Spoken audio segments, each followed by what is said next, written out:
Okay, this is going to be a short video on retipping saw blades.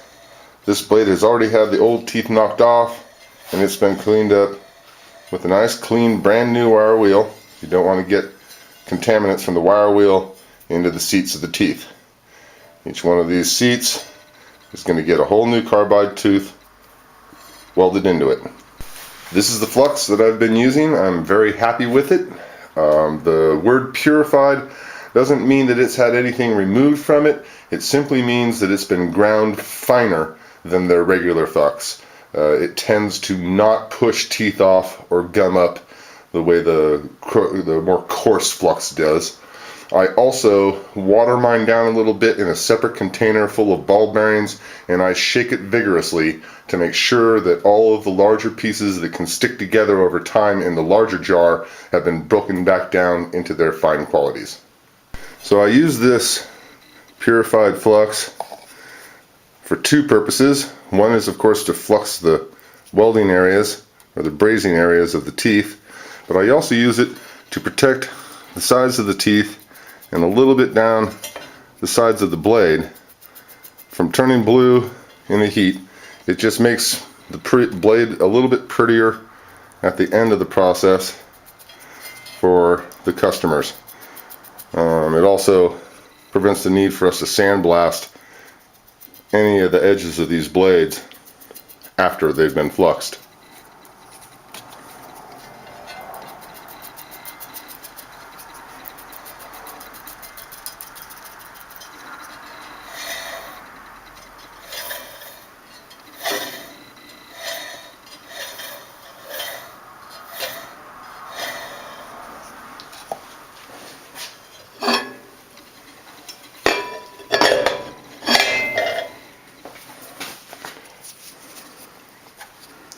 I'm going to do both sides of the blades first, and if you'll see there's some buildup in the gullets, I'm going to deal with that at the very end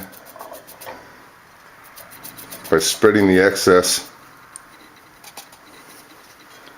out and back up onto the sides of the blade.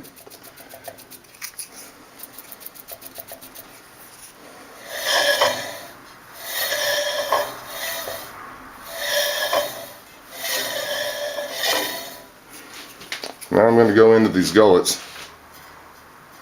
and make sure that I get all of those teeth cleared of excess and with a little bit of flux in the seats themselves. This is a retip as opposed to a new blade, so I already have a little bit of solder that runs down the sides of the seats from the previous set of tips. That does not need to be fluxed, but there's no way to not flux it anyway. So here I am, fluxing up a blade. Haha. Doesn't take very much. You just want the slightest little thin layer on the actual seats to allow the solder to flow before the seat metal gets oxidized by the flame and the heat. Alright, that one's ready. I'm going to set it off to the side, let it dry, and while I do another blade. Alright, well, now the flux is all dry, and so I've got the blade positioned up here so that the bottom side of the blade for when I'm soldering the teeth on is now on top. And I'm going to run a razor blade around the seat area where my spacers will be. I want to get off any of these tiny little pieces because my tolerance is 4/1000ths of an inch, and these tiny little pieces here are probably half of that. So I don't want them messing up my tooth alignment once I get it up onto the anvil and start brazing the teeth on. Just make sure that every tiny little piece of that is gone, and then just blow off the dust.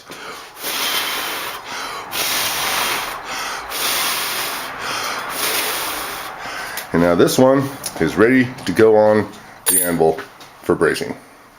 Okay, now I'm going to calculate the thickness of the shims needed to lift the blade to center them on the teeth. The blade and the tooth both need to be sitting on the machine surface. This is the anvil we'll be braising on. So make sure that your caliper is zeroed, which it is. Tuck one tooth up into the blade to measure the difference between the thickness of the blade and the thickness of the tooth. 1 revolution, 2 revolutions. Looks like we've got 88 thousandths difference between the tooth and the blade. So in a perfect world, a 44 thousandth shim would center this blade, center the tooth on the blade.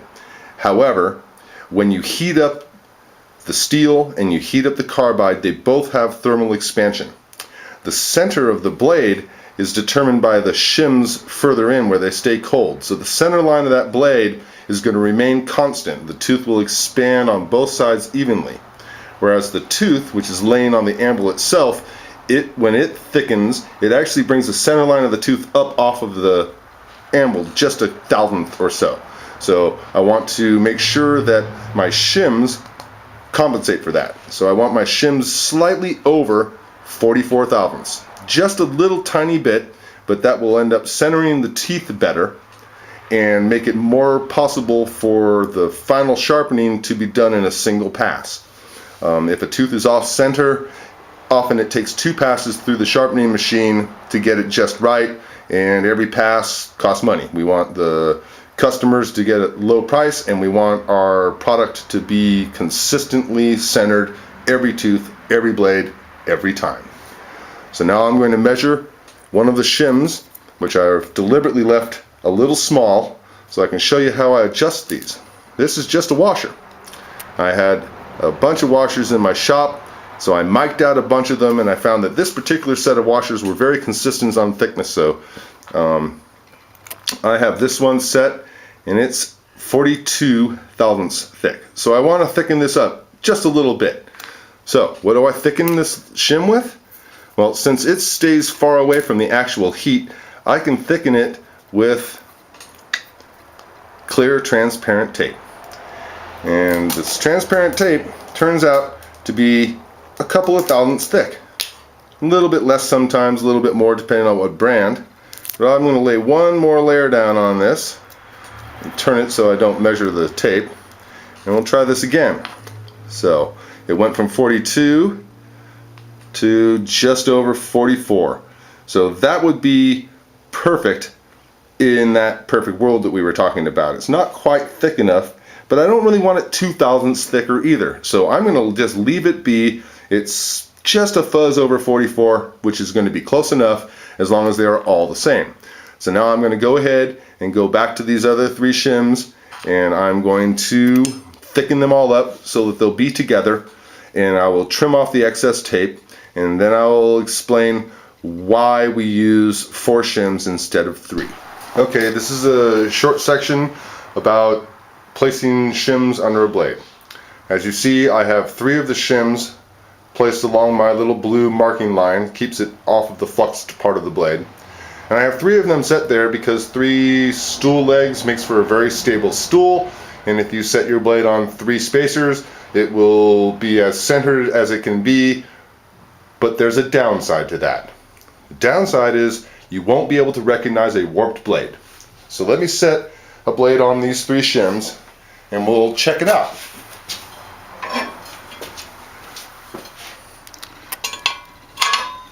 So I've got the blade sitting on 3 shims. They're all the same, and if you hit near the shims there's just a little bit of chatter, but it's not rocking at all. It makes very little noise if you tap on it. Let me pick this blade up, and then in order to mimic a warped blade, I'm going to make one of these shims thicker with some folded up tape. I set it back down on these 3 shims, and the noise doesn't change at all. It's the exact same setup.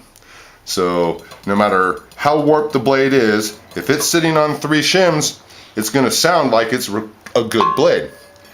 So what I do here is I'll move these shims to where I have 4 of them on the plate. Remember, I left this tape here to mimic a warped blade. And you set the blade back down on them. Then when you go to tap the blade, it's making some noise. No noise in that direction, because this would be the thick side, or that would be the warp side, and it sounds normal. But you get over to here, and you can hear that tapping, that little clunk. That would be the sound a warped blade would make sitting on even shims. So I pull my little fake warped blade thing off of there, lay it back down on the 4 shims, and now it's quiet all the way around. It's still sitting centered off of the table, since the table is machined and the blade is machined, but this indicates to me that there's no warp in the plate of the blade, and that it's safe to go ahead and put a bunch of money worth of tips onto this. So that's why I use 4 shims instead of 3, even though 3 would be more stable. This way I can check each blade as it goes on, because we don't want to send a warped blade out to the customer, because, well, they would first off hold us responsible for having warped the blade in the first place, and it would damage their machine and damage our reputation. So since perfection is our reputation, that's what we're doing here.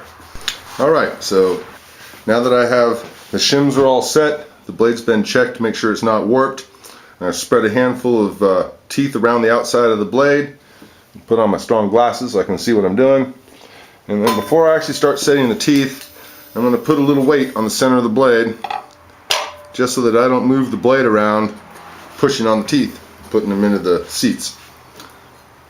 So, here we are. Set it into the seat.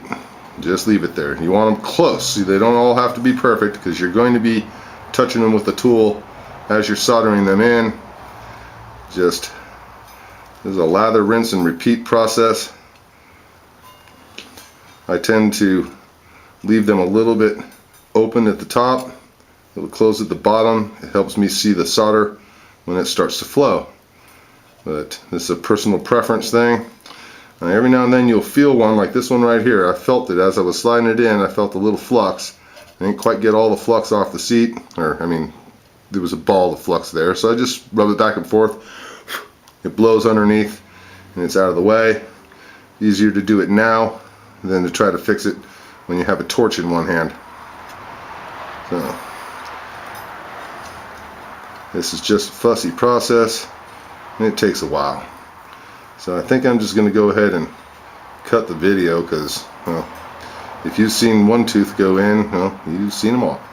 And it's really that one little ball of flux is the only problem I ever run into putting these on, but you can feel it as you slide the tooth up into it.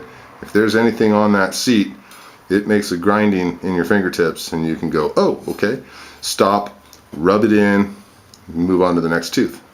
Alright, I'll see you guys in a couple minutes. Also, this is a good time to keep an eye out on teeth that may have solder. They're pre-tinned teeth, so there's a little ball of solder on this side, a little hump there. And every now and then the machine lets it spread over to the side. Now if it's on the top, it doesn't make any difference, but if it's on the bottom side of that tooth, you have to pull it out, because that solder is going to misalign the tooth. So that was it. The addendum to setting teeth is check out. Every now and then we also get one that doesn't have any solder on it. It somehow made it through the process and wasn't tinned. And you can tell those right away, because when they slip in, they don't feel the same way as these ones do. These have that little ball, it rocks a little bit, and the ones that don't have any tinning on them, when they slip in, they're very rough, I suppose, as you put it in there, because it's sliding on the back of that carbide instead of that nice soft hump of solder.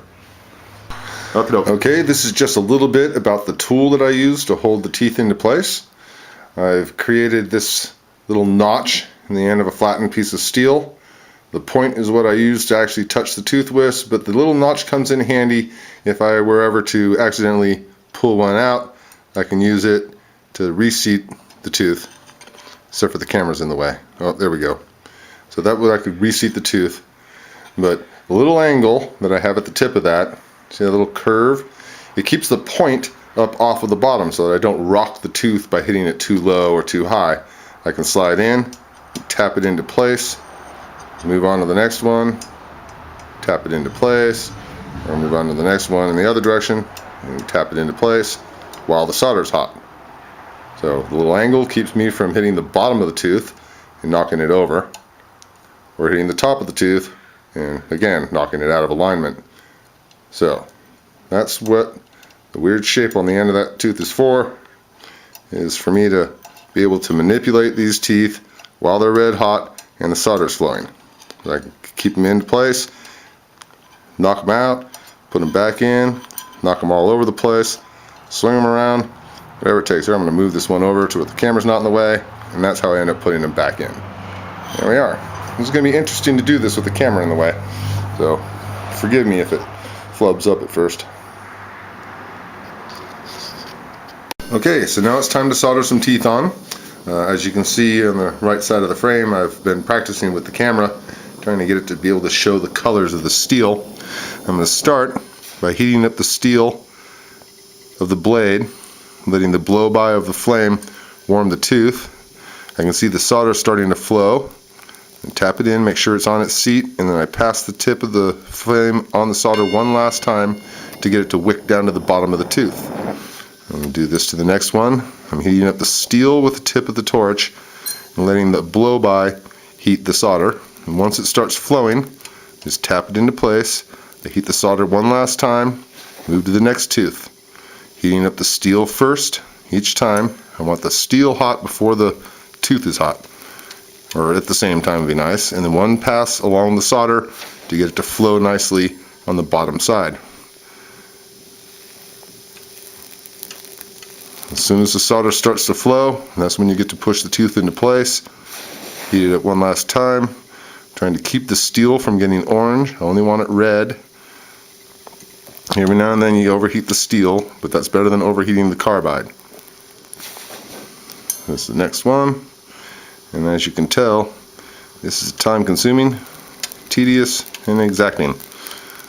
But the end results are worth the time, because we don't get any blades sent back to us because the teeth fell off. And if we get broken teeth, that's because they ran into something. So that concludes the video on brazing carbide tips on the saw blades. I hope you learned something. My name is Dennis Murphy, and I work with ABC Sharpening out of Grass Valley, California. And you all have a wonderful rest of your day. Sorry about the autofocus at the end, but you got the gist of it all. Enjoy. Cheers.